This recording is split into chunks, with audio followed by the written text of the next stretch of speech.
Okay, thank you. Yes, thanks for the invitation. So today I want to talk about some conjectures about rationally connected varieties, and the local part is the conjectures about KLT singularities. So let me start with a motivation, a very concrete question. So suppose I have a smooth projective rationally connected variety, and this is defined over some field, non-algebraically closed. So this field, I mean, for me, the most interesting part is when this field is a global function field. This is a function field of a curve over a finite field. But somehow, there's also a capital zero analog, and this is the function field of a smooth projective complex curve. And then there's also a local part, which is the Laurent field, the field of Laurent series over complex numbers, or maybe over a finite field. And the question I would like to understand is, you have this child group of zero cycles, and then you have this cycle class group here. So you have to tensor with the ZL for this. I mean, this is probably a bad notation. In general, you should probably take the completion, and that's actually what I mean by this thing. And then you have this cycle class map to the Ital cohomology. And for me, I would like to understand what is the kernel of this map. Okay. And hopefully in nice situations, I'd like to prove that this is actually injective.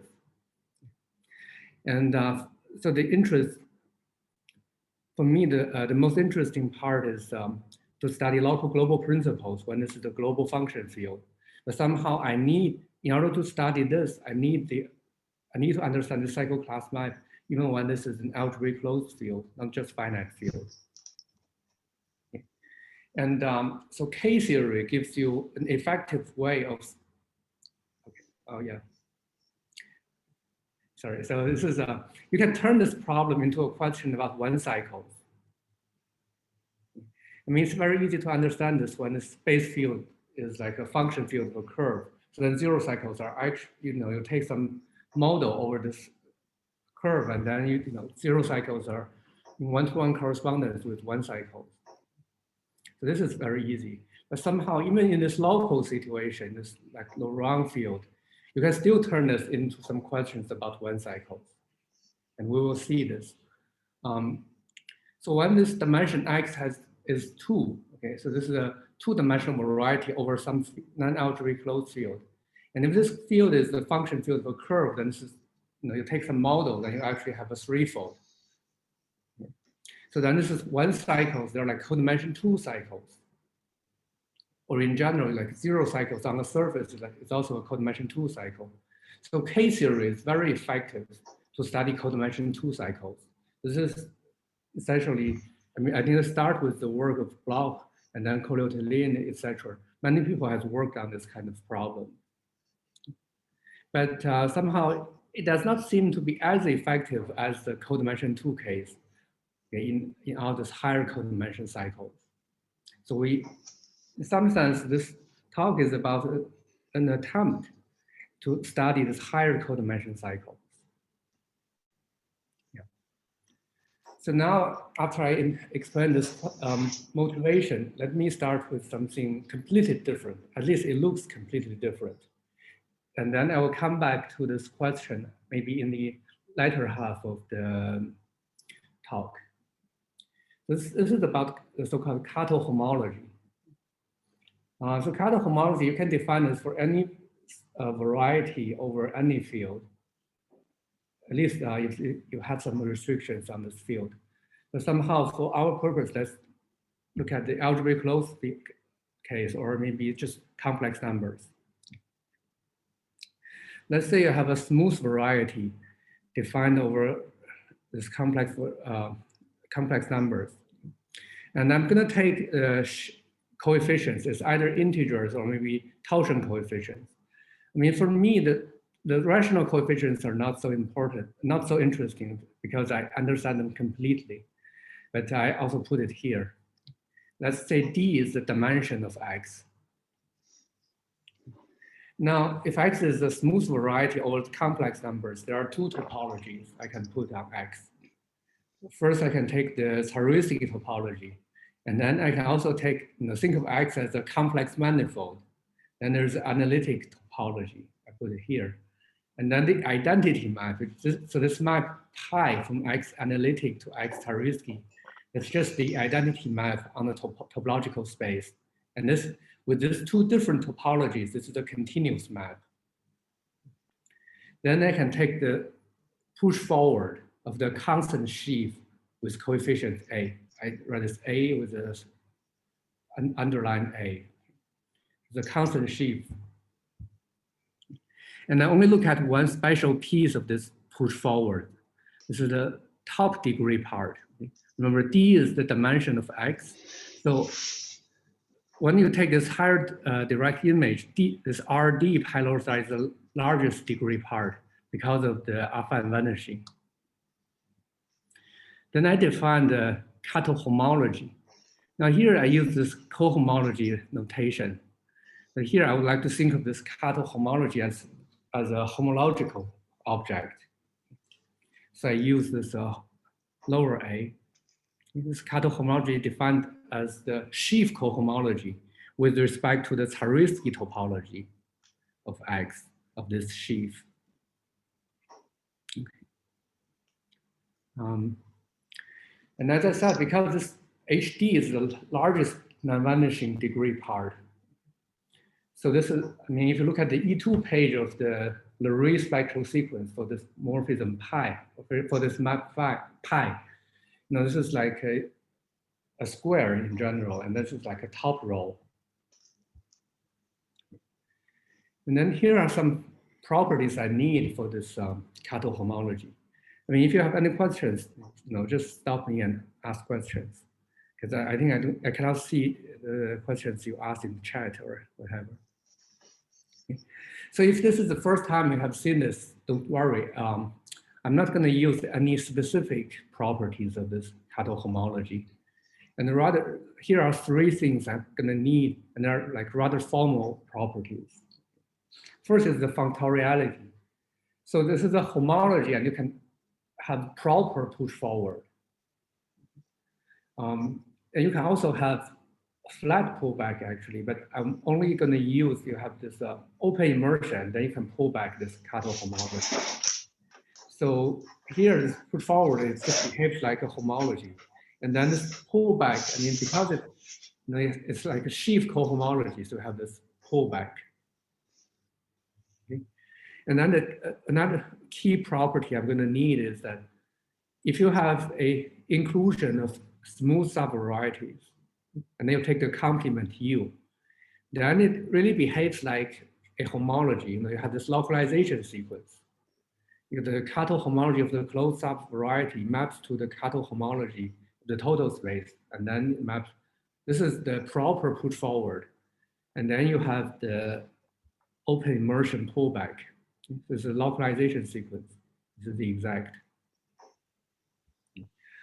And another thing, which is not so easy to see from this definition, but this is true, and this is going to be a very important property I'm going to need. This is the catohomology of X cross Pn, and then can push forward to X. Because Pn is proper. So you have this proper push forward, that's an isomorphism. And 1 plus 2, and if you in characters 0, you use weak factorization, you can prove that this catohomology is actually a birational invariant. Okay. So any questions? So these are the three properties I'm going to need. So for projective space, this is trivial? Yes, that's the same. Depending on what you mean by trivial. So I'm going to say in the next part, so it's not all 0, but in some sense it's the same as a point. The catohomology for a point is not always trivial, but you will see. So just for smooth varieties, you look at the Lurie spectral sequence, you can immediately recognize these two isomorphisms. So that you see the 0th part of the catohomology is the same as top degree cohomology. So if X is projective, then this is non-trivial. Okay, and for a point, I mean, then this is just isomorphic to A. So then all the others are trivial. That's right. I mean, if you think of trivial in this sense, then it, yes. And the first Kato homology is the next cohomology is the 2D minus 1 cohomology of X with coefficient A. But I mean, so these two are, I hope, somehow misleading, because in general, this Kato homology is not a finitely generated group when A is greater than 2. When A is 2, this is still finitely generated. We'll see why. But when A is greater than 2, in general, this is not finitely generated. So it's a really huge group. So how about the Kato group for an affine space? Sorry?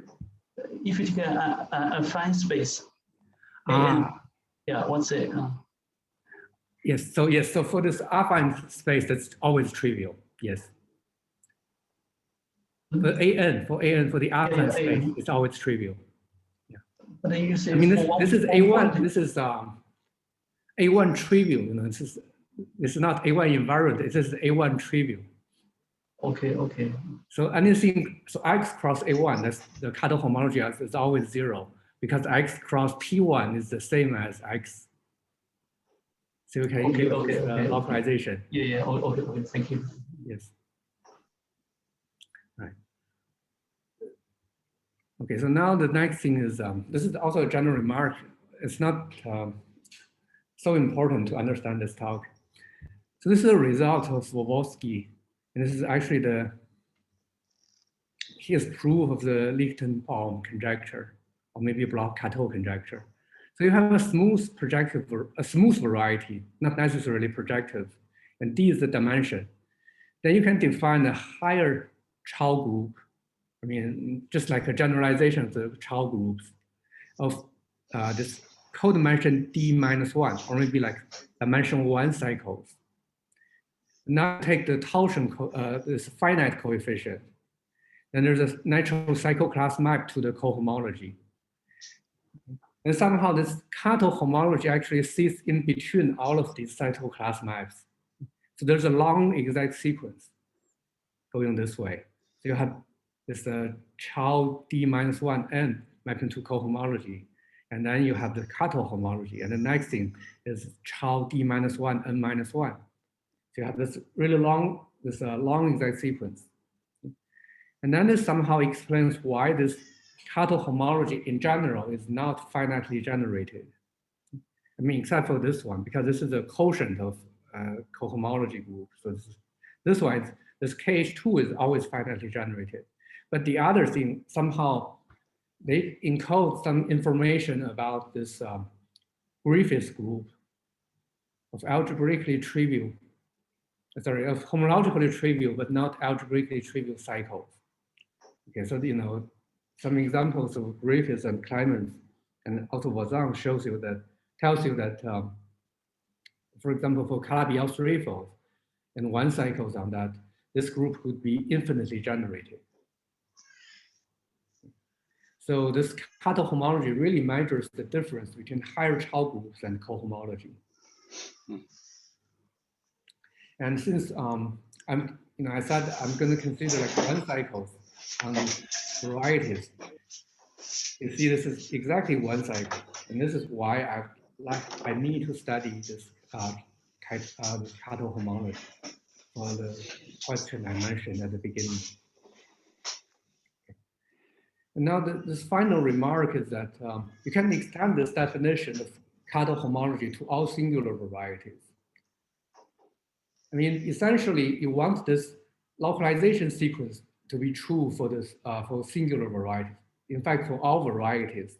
So then, you know, you take a singular variety, you have a stratification by smooth varieties, and you know what are the Kato homologies for smooth varieties. So in some sense, this gives you a way of defining Kato homology for all singular varieties.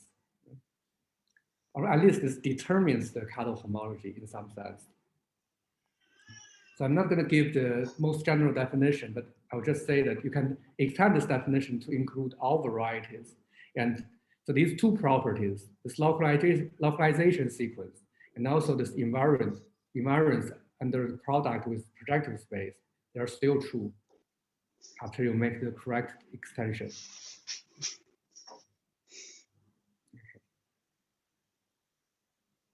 Now, finally, as I said, so here, if you look at this long exact sequence, it only tells you information about how you tensor this higher child group with finite coefficients. You can ask, what can you say about this? Without tensoring Z mod M.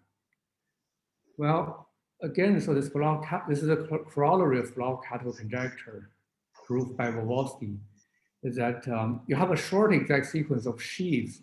So this is the Z, this is a sheaf with Z coefficient. You look at the cohomology and you take the higher direct image. And this is injective. The key point is that this multiplication by M map is injective. So this is a short exact sequence of sheaves on X with the Taritsky topology. So then you have a long exact sequence of cohomologies. It looks like this. So to understand, later for our purpose, you will see that all the Cattle homologies, even with Z coefficients, they are Taussian. So somehow to understand this part, it suffices to understand this Cattle homology with finite coefficients. Because there's somehow this is controlled by these. Okay, so now after introducing this Cattle homology, I can formulate these conjectures, and they are formulated purely in terms of this Cattle homology. So I'll stop for questions if there's any. Can you hear? Yeah. That exact sequence of Voevodsky, is it some long exact sequences applied to some evident complex exact sequence? I mean, you mean this exact sequence or this one? No, the one before. This one. Yeah, that one. Yes. Yeah. Yes. So so this is how you get this long exact sequence. So you have this X from the analytic topology to the Taritsky topology. And you can take the total push forward of this constant sheaf in the derived category. And then, of course, this one is just the last piece of the push forward. And this one, this one is essentially, you look at this long exact sequence, this basically tells you that this one is the truncation part, this truncation of degree less or equal to D-1. Okay. And so to prove that this child group, this higher child group is isomorphic to the cohomology of that's the work of Wawowski. Okay. The content of this Lichtenbaum conjecture. Okay. Right. Thank you. Sure. Okay. Any other questions? Yes. Okay. Now let me state this conjecture. Well, there are many formulations of this conjecture. Let me start with the first one. I'm going to consider a rationally connected fibration. And by this, I mean that X and B, they should be smooth and quasi-projective, actually. Varieties over an algebraically closed field. And to say this is a rationally connected fibration, I need several conditions. First of all, the push forward of OX should be isomorphic to the structure sheaf of B. And then also I'm assuming P is proper. And then I assume a general fiber is rationally connected, which means, over the complex numbers, a variety is rationally connected just means that any 2 points, you can connect them by a rational curve, P1. So this is what I call a rationally connected fibration. And remember that, so the key example to keep in mind is that projective space are rationally connected. because for any 2 points, you can connect them by a line. And as I said, X cross Tn has the same Kato homology as X. Okay, so somehow you should think of this conjecture as a generalization of that fact. And now the statement of this conjecture is that you fix 2 non-negative integers, okay? And then you consider X and B, they're smooth quasi-projectives. So now you have these 2 integers, n and k. So n would always be the dimension of X. And then this k would be the range, okay, in which I consider the Kato homology. Okay? So, and this F, I mean, it means fibration. I'm considering this rationally connected fibration. So as I said, this is a proper morphism. So I have a proper push forward going this way. And I ask whether they're isomorphic in this specific range from 0 to k. And then somehow for technical reasons, I have to add one more condition, is that on this k plus 1 part, you have surjectivity. Okay, so this is the statement F and k. Okay, for every rationally connected fibration, and for each pair of integers n and k, I have this statement. Okay? And then the conjecture is that this is true for all n and all k and all these rationally connected fibrations. Okay, so this is the state. This is the first conjecture. Any questions? Is there any difference between rationally connected and these separably rationally connected, chain rationally connected? Because these in characteristic P, they are very, yes, in characteristic wild. Right? They are different. Yeah. In characteristic 0 and for smooth projective varieties, all these notions are equivalent. Okay. Yeah. Sure. Yeah. So, but you're working in characteristic 0. Well, yes. So for this conjecture, I'm working in characteristic 0. But okay, good. But this conjecture, I mean, you can also formulate this in characteristic P. But somehow there's a problem then this problem. I mean, the question you asked actually arises. So what do you put here? What do you assume for a general fiber? I mean, whether it's rationally connected or separably rationally connected, or what's the condition you want to put there? Okay. So I'm not going to worry about this question for this talk. Okay. Thank you. Okay. And as I said, I mean, Pn are rationally connected. So this conjecture is somehow saying that as far as Kato homologies are concerned, you do not see the difference between rationally connected varieties and projective space. I mean, we always say that rationally connected varieties are higher dimensional analogs of the rational surfaces. Okay? So this is somehow another example you should keep in mind. Right? When you consider Kato homologies, they behave the same as projective space. So do you mind if I ask a question? Sure. So if it's like so genetic fiber is rational over the ground field, is this statement true, or like do we know that? That's a good question. I don't know. That you can probably prove that with the techniques, but on the top of my head, I don't know the answer. I see. Okay, got it. Thank you.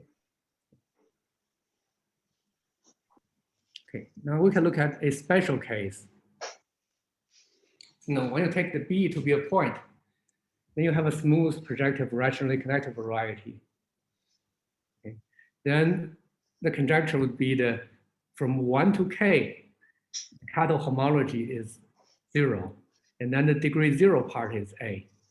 Okay. In some sense, this is trivial. This is just a special case. And now I want to introduce another statement. So this is for degenerations.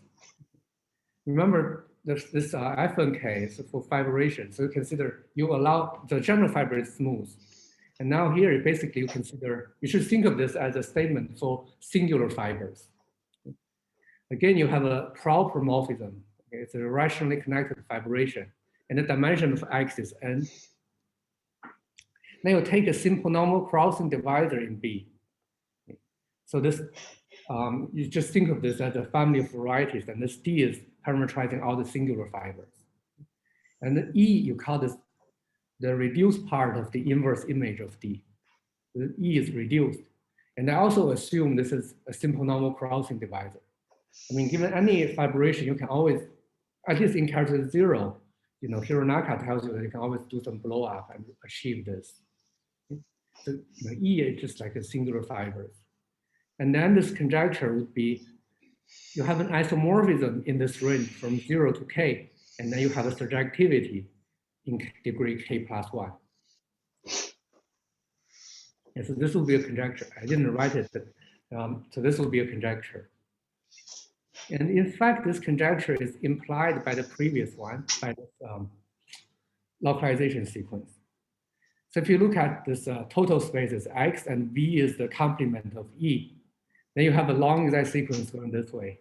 And then you also have a long exact sequence for this pair B, D. Okay, this is a localization sequence. And then of course you have this functoriality. So you get like a huge commuting diagrams. Then, you know, this F and K says what? It says that this part from V to U, you have isomorphism. And also from X to B, you have isomorphism in certain range. Okay? So then it certainly, you know, F and K implies D and K. You know, this 5 lemma. Oh, sorry, F and K implies D and K minus 1. But on the other hand, I mean, just, you know, you're given a rationally connected fibration X over B. You can take the product with A1. Okay. And then you take D, you know, just take the fiber over 0. So you will see that D and K actually implies Fn minus 1K. Again, you use this long exact sequence. Oh, sorry, no, you just use the statement for this fiber, D and E. Okay. You have this implication. So in some sense, you know, if you assume conjecture F and K for all N and all K, then you get this conjecture for all N and all K, this D and K. Okay, so they're actually equivalent.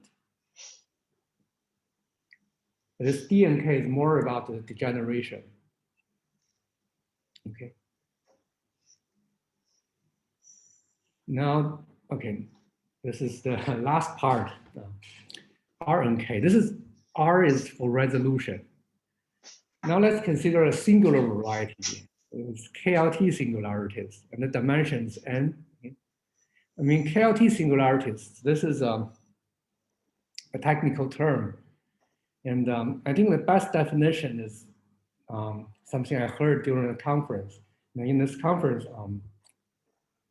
one of the talks, the speaker keeps talking about KLT singularities without defining it. And this conference is not a conference on birational geometry. Lots of the audience don't know what is KLT singularity. And then eventually, one of the audience asked the speaker, you know, can you explain what does KLT mean? And the speaker gave the perfect answer for that. And I think that's the perfect explanation for what does KLT mean. He said that KLT means Kawamata log terminal. So I think that should be something you remember from this talk, actually, because this KLT thing is really technical definition coming from birational geometry or minimal model program.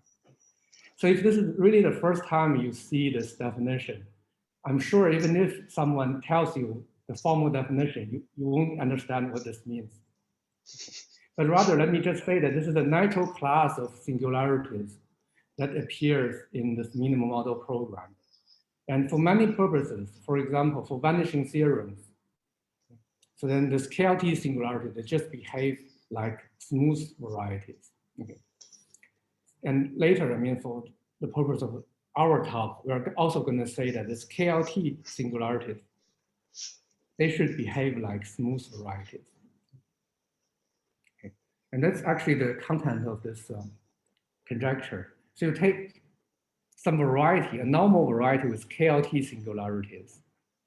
And then you take a resolution of singularities, x tilde. Take any resolution. This is a smooth, x tilde is smooth, and this is a birational proper morphism. And the conjecture is that x tilde, the Cartel homology of x tilde is the same as x in this range from 0 to k, and then in the next degree, it's surjective. So this is exactly what I said. This KLT, for this Cartel homologies, you do not see the difference between smooth varieties and KLT singularities. Now here are two examples you could keep in mind when you think about this KLT singularities. The first one is you take a smooth funnel variety. So we know funnel varieties are rationally connected. This is how you see the connection between KLT and rationally connected varieties. So you take this funnel variety, and we know that minus kx is ample. So you take a really large multiple M of anti-canonical bundle that gives you embedding into some huge projective space. And then you take the affine cone over X. Okay, so you have a vertex. That's the singularity of this affine cone. That's the unique singularity of this affine cone. Then this variety has KLT singularities. Another example is quotient singularities. And they are KLT. So you take quasi-projective variety and a finite group acting on this, you take the quotient. And so this conjecture is that R and K holds for all N and all K. And then, as I said, so Cartel homology does not see the difference between KLT singularities and smooth varieties. Now this is, again, a general sort of phenomenon. You see lots of this kind of phenomena in birational geometry, and in particular in minimal model program. So you have a global part of the theory, like rationally connected or maybe funnel varieties. And you have a local part. This is like KLT singularities. And the connection is actually given by constructions like this. You take a cone over that. Over a funnel variety, you get KLT singularities. And then here you have, again, some statements in this global case for rationally connected fibrations. And you have a local statement for KLT singularities. Later, we'll see that they're actually equivalent. Okay. Any questions so far? I mean, so these are all the conjectures I'm going to discuss. Okay. Now let's move on to the sort of evidence for these conjectures. Yeah, before I state the evidence, let's look at one more conjecture. So this I call SMK, smooth fibration. I'm sorry for this, all these different kind of statements, FMK, DMK, SMK. But somehow later you'll see that they're essentially all equivalent to each other, and then to write different statements like this allows me to use inductions. Yeah, so I hope this name would suggest what these conjectures are. This is for SMK, it's for smooth fibrations. Now you consider very special case of rationally connected fibration. All the fibers are smooth. And then you have this, again, an isomorphism from degree 0 to k, and then a surjectivity in degree k plus 1. Now, what do I know about this statement? So first of all, this SMK, this smooth fibration, plus this degeneration statement implies this whole fibration. I mean, you can see this, this is just a simple diagram chasing using the localization sequence. Okay. There's nothing much in this statement. It's very simple. Okay, then the next one is not non-trivial, is that you have a fibration in dimension n, and then you know this resolution properties in dimension n. So this gives you this degeneration property in one dimension higher. Okay. And this dn+1k means that the total space has dimension n+1. So then you take a divisor. Again, this divisor has dimension n. So this is saying that as far as this Carter homology are concerned, the generations of rationally connected varieties also behave the same as smooth rationally connected varieties. So that's the statement of this one. And then the next thing, so this is a global to local induction. So you assume this vibration property in dimension n and also the resolution property in dimension n. Then you have the resolution property in dimension n+1. Okay. So this really allows me to go dimension higher. Okay. And in particular, you will see that all these statements, they're equivalent to each other. Just by combining all of these, you will see. So in some sense, these conjectures are all equivalent. Now this is somehow, I call this global to local induction. I mean, if you're familiar with some proof in the minimal model program, then you will see this is something you usually see. You assume some global statements, and you prove something about this singularities. Now, if you could prove this thing, okay, if you can prove that the knowledge of the singularity in dimension n+1 would imply something in dimension n+1 for in this global situation, then you are done. You can use induction, right? You look at this statement and this statement, and also all of these. So they actually allow you to use induction on dimension. It goes from dimension 0 until to infinity, dimension infinity. Then you prove this for all nk with a fixed k. Okay. But unfortunately, this local to global induction, I mean, I do not know how to make that work at the moment. But somehow still I believe that all these statements are true. So now let me come back to the question as I mentioned at the beginning. So if you assume Tate conjecture for surfaces, for divisor classes on surfaces over a finite field, this essentially tells you that the image of the cycle class map for divisors lies in the scalar invariant part of H2. That's the Tate conjecture I'm thinking of. Okay.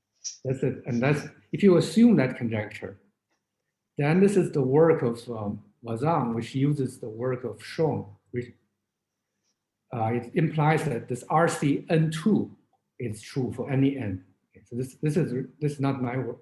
Well, okay, so Wazang proves almost proves this. You need some results of Graeber-Hart-Star to really prove this RCN2. But somehow that's essentially the essential argument are given by Schoen and Wazang. So you have this one, and then this RCN2 actually implies SN2 for all n.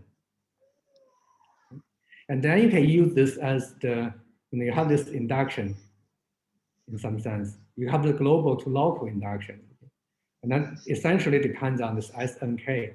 So if you know SN2, then you know all these statements, what K equals 2. Okay.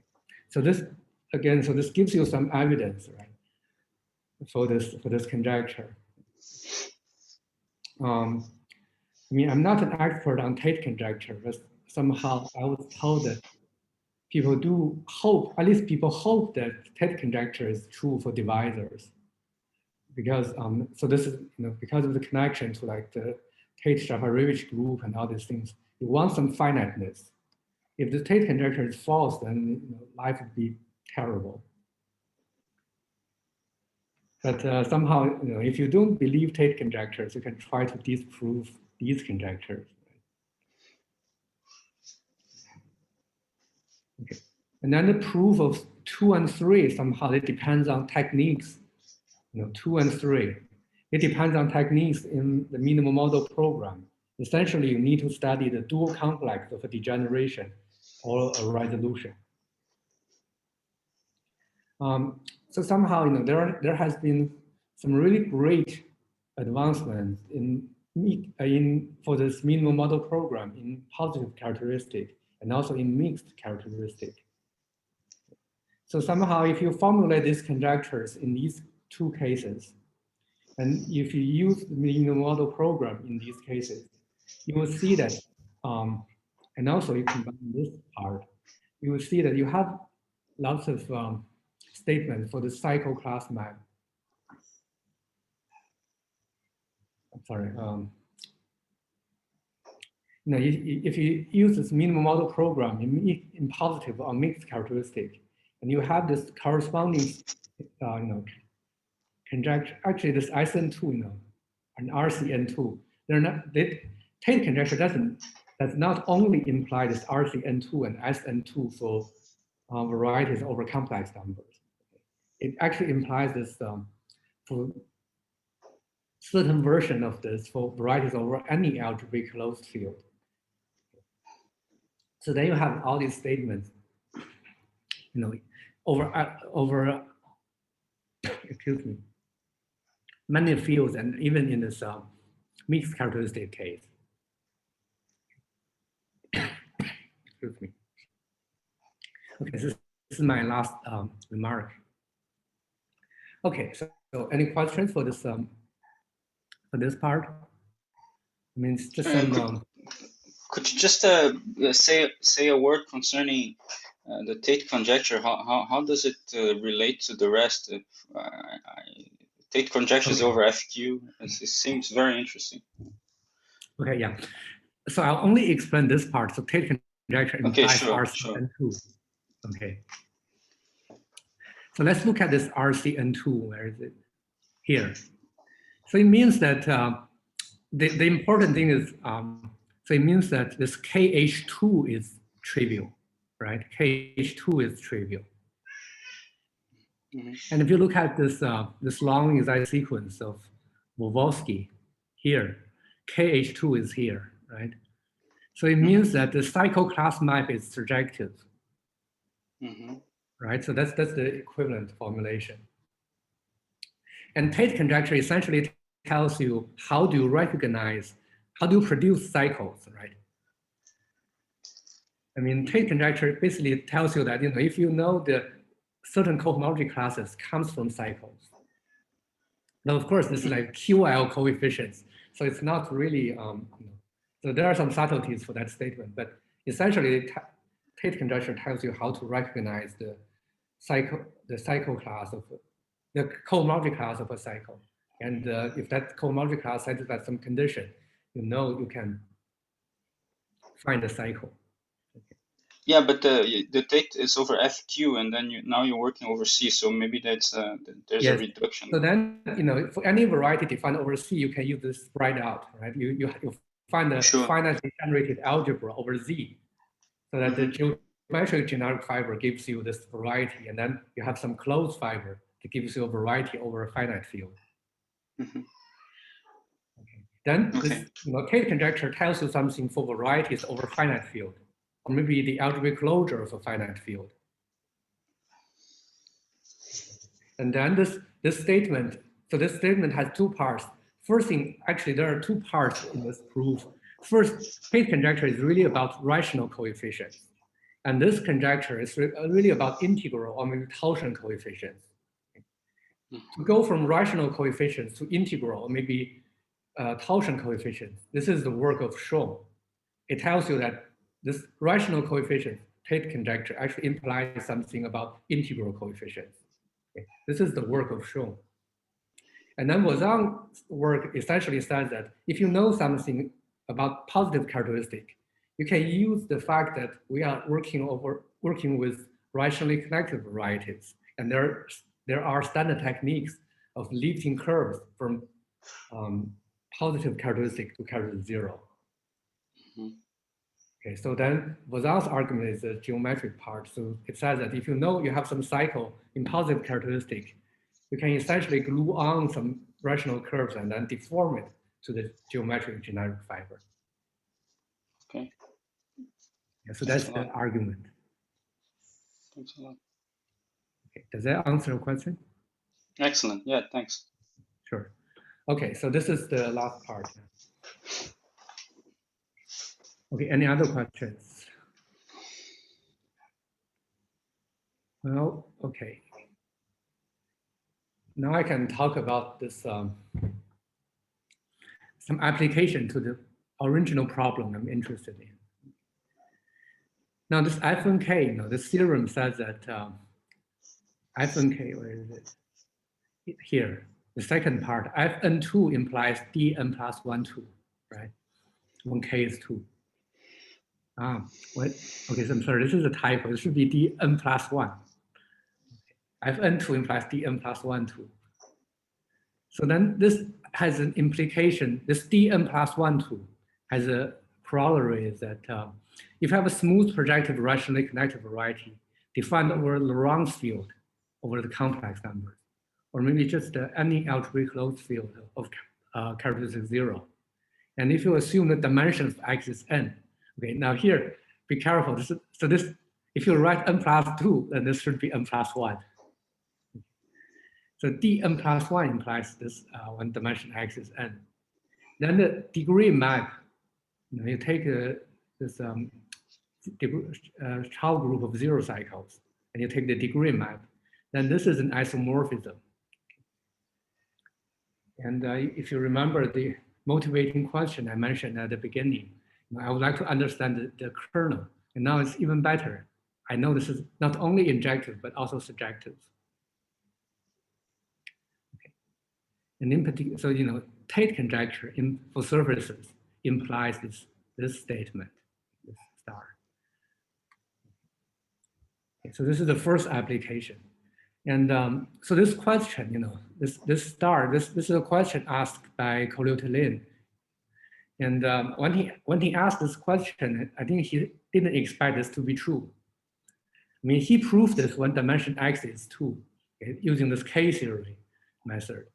And he asked this question, and then he made a remark that this is probably not true in higher dimensions. And in fact, I think many people don't believe this. Usually they expect, before the expectation is that, this answer will depend on the geometry of X. For some varieties of X, this should be true, and for some other rationally connected varieties, this is probably false. But somehow now, if you believe Tate conjecture, this is always true. Of course, I mean, if you don't believe this Tate conjecture, you can try to disprove this statement. Okay, and as I said, I would also like to understand some local global problems for 0 cycles. And that's actually related to this Fn3. So if I know Fn3, then I know a very similar statement. But this time, the base field is not the Lorentz field, but this is the function field of a curve over complex numbers.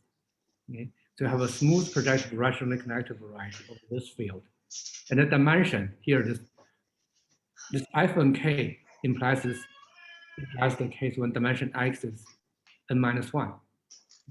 Again, this degree map induces an isomorphism for this child group. And now the last part, this is somehow like an evidence. So if you look at the work of Bloch, Srinivas, and Bazan, they actually imply that this F3K, before we were looking at you fix n and you vary k. Now if you vary k, so before you fix k and you vary this dimension. Now if you look at threefold, then this is always true for any k. In particular, you put everything together, this gives you some unconditional result, which is unknown before. So if you take the smooth projective rationally connected variety of dimension 3 defined over the Lorentz field, then you have an isomorphism of the child group of 0 cycles with Z given by this degree map. So this is unconditional. And finally, this is the last remark. If you assume this F and K for all n and all k, okay, so this actually implies that for any smooth projective rationally connected variety, you have an isomorphism of the child group, higher child group of 1 cycles with the homology of X. And this is with torsion coefficient. I mean, just you look at this long exact sequence given by Wolowski, and then you know this is the isomorphism. Then I'll come back to this later. So this tells you something on this motivic level about another conjecture. Okay, so any questions for this applications?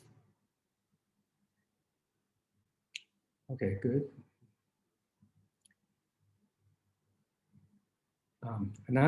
This is just a side remark. So for KLT singularities, right, you can ask for whether this resolution property is true. And you should think of this as some kind of a Mackay correspondence for Kato homology. You know, you have a quotient and then you have a resolution. The Mackay correspondence says that somehow the G equivalent geometry of X is related to the resolution.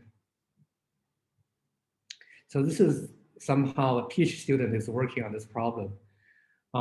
Unfortunately, at the moment, I cannot tell you any positive, definite, some definite results. I can tell you at the moment, but I'll just say this looks very promising that this is true. And I think this is, again, a very strong evidence for this conjecture. This is, in all dimensions, you can check this explicitly. I think this is a very strong evidence for the conjecture. Okay. Now let's come to the last part. So why should you believe these conjectures? There are many conjectures, but essentially they're equivalent. And so this is essentially just one conjecture. So in the last maybe 8 minutes, let me explain why I think this should be true. So in general, so in one sentence, so this conjecture is part of a general phenomenon. So we have seen this in different areas. And this is about stability. So first, let's say, so in topology, we have a conjecture. This is essentially due to Zego. So it says that if you look at, you have a smooth projective rationally connected variety. And then you can look at all the holomorphic maps, but you take a base point. For P1, you take a base point, either 0 or infinity, it doesn't matter. And you look at X also with a base point. Then you look at all the holomorphic map, or maybe algebraic morphisms from P1 to X, mapping 0 to this fixed point. Now P1 as a topological space, this is just S2. So if you think of this as a topological space, then of course it maps to the double loop space of X. And then this conjecture is saying that as the degree goes to infinity, or maybe as the homology class of this map goes to larger and larger,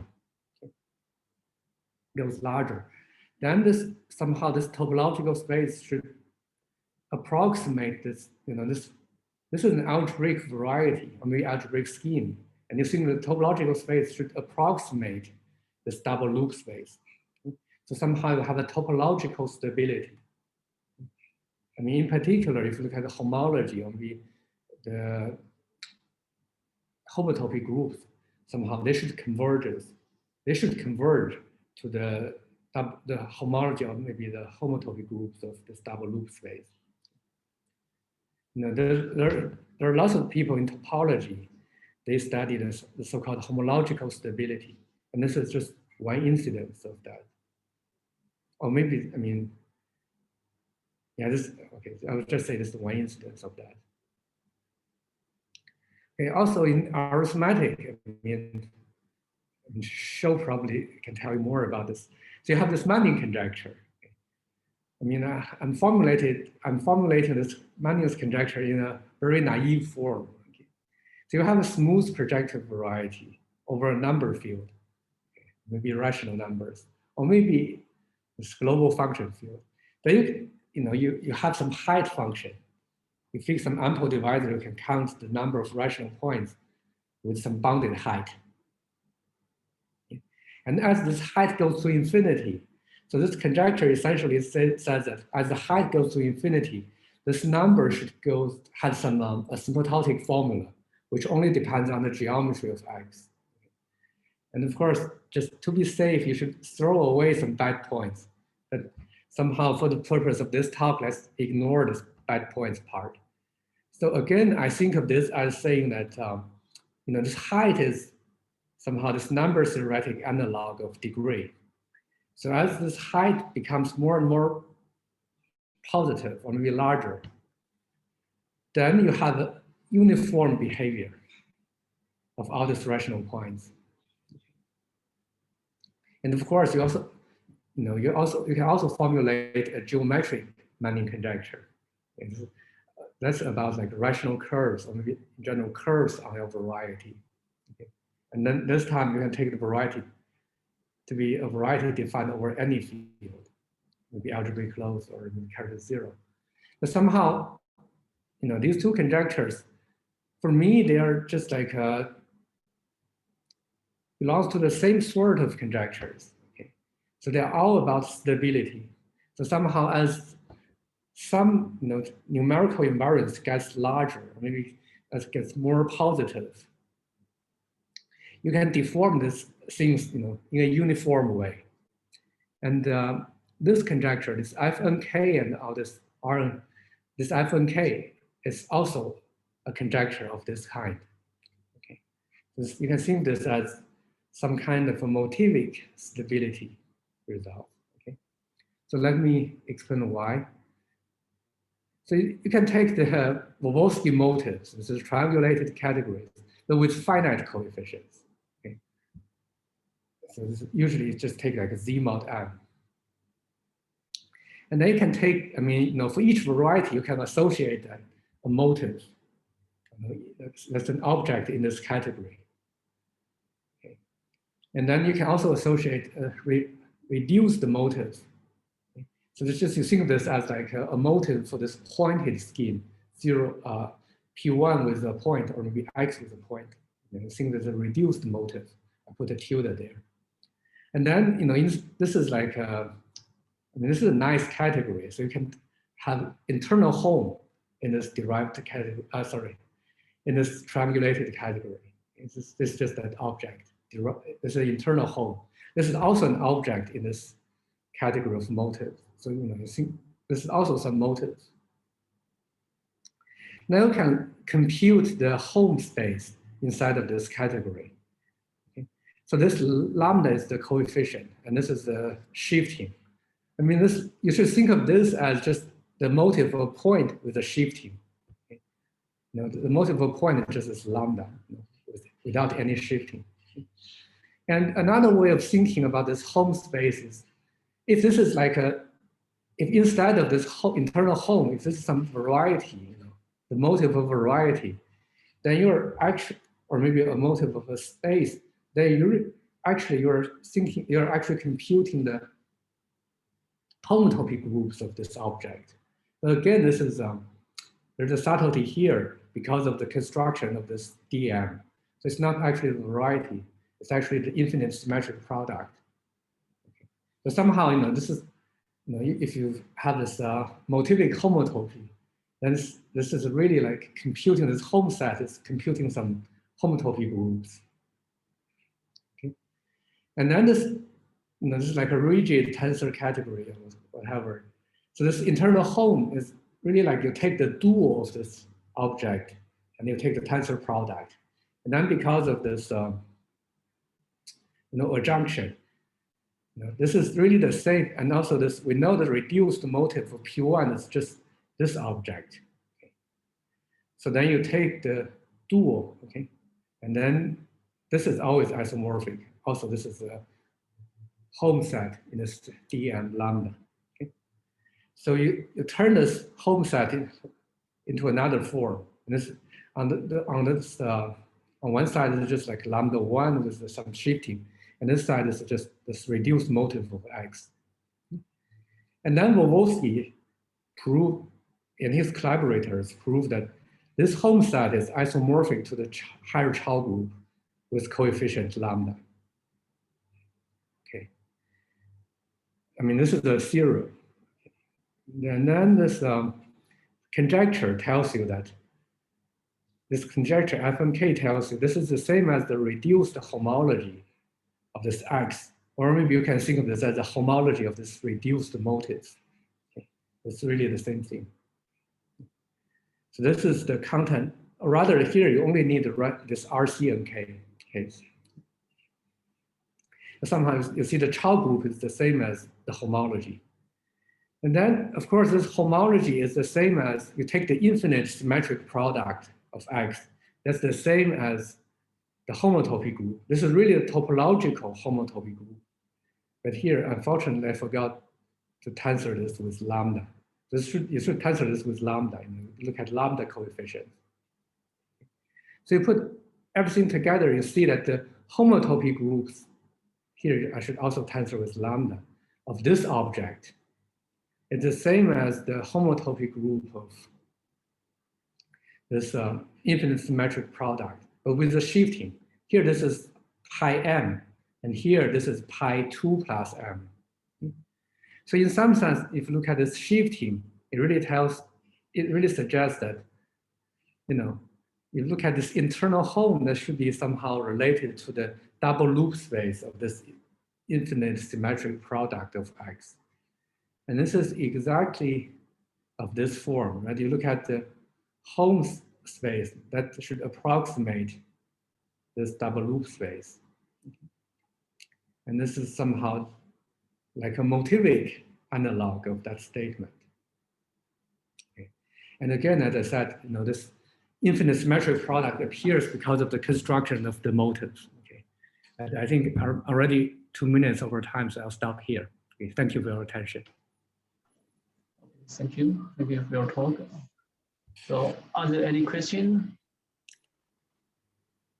So are there new counterexamples to integral Hodge conjecture explained by Kato homology? No, I think, no. No, I mean, that would be a counterexample to this F1K, right? You assume, for F&K, you assume rational connectedness. Yes. No, I mean, I don't think this Kato homology, so this Kato homology would be impossible to calculate, I think. I mean, in practice, it's almost impossible to calculate. So you probably cannot get counterexamples by calculating this Kato homology. I mean, I could be wrong, but you look at the definition. So there are many definitions. One way is to use this. You look at this weird map and you compute the higher-order image and you take the cohomology. Right. So I mean, that's almost impossible. Given a variety, it's almost impossible to calculate. But of course, there's also another way of defining this using a Gerstein complex, but I think that's even more, I mean, that's also very difficult. You have to look at all the cycles. So that, in general, my feeling is that this is not something for calculation. It's only like a theoretical object. I see. So in some sense, like unramified cohomology is easier to compute. I mean, unramified cohomology, there are machineries to compute that. Yes, I mean, in some sense, okay, I'm not an expert in doing this, and I haven't. Maybe it's just because people haven't thought about this, how to calculate this Kato homology. Maybe if there are smart people who thought about how to calculate this, then they will realize some machineries. And then this will also be possible it will also become possible to calculate for specific examples. But at the moment, so for all these papers on Kato homology I have seen, they're mostly like theoretical. So they prove properties of this Kato homology, and also they prove vanishing results for this Kato homology. No one proved this non-vanishing results. So like even for threefold, there's no explicit examples of computation of such a Kato homology. No. For threefolds, there are some calculations, but those calculations actually uses the results of Bloch, Srinivasan, and Mozart. So that's what they call a calculation. So you see this, it's the opposite direction for your purpose. Thank you very much. Sure. Okay. Are there any more questions? So at the end of the application, so you get something about the child group of 1 cycle. So do you expect to have something for higher? You get only H1 and H2, 2 plus M, and so on. I mean, so again, so Vovolsky, again, so that result is very general. So if you replace this by other codimension cycles, it also has a cycle class map, then you can also put something here, but that would be a truncation. I mean, so that object you put here, first of all, it's not going to be birational invariant. And so it's a more complicated cohomology group. And I mean, so in some sense, I don't have much feeling for that. And because that's a much more, here, look at the truncation, there's just 1 term. As long as you go to like 2 cycles, there will be like 2 terms. And then you consider the cohomology for that truncation. That's going to be much more difficult. And I don't think people have considered this kind of, at least I don't know any results about this kind of cohomology. Okay, thank you. So if no more questions, so let's thank our speaker again for this wonderful talk. Okay.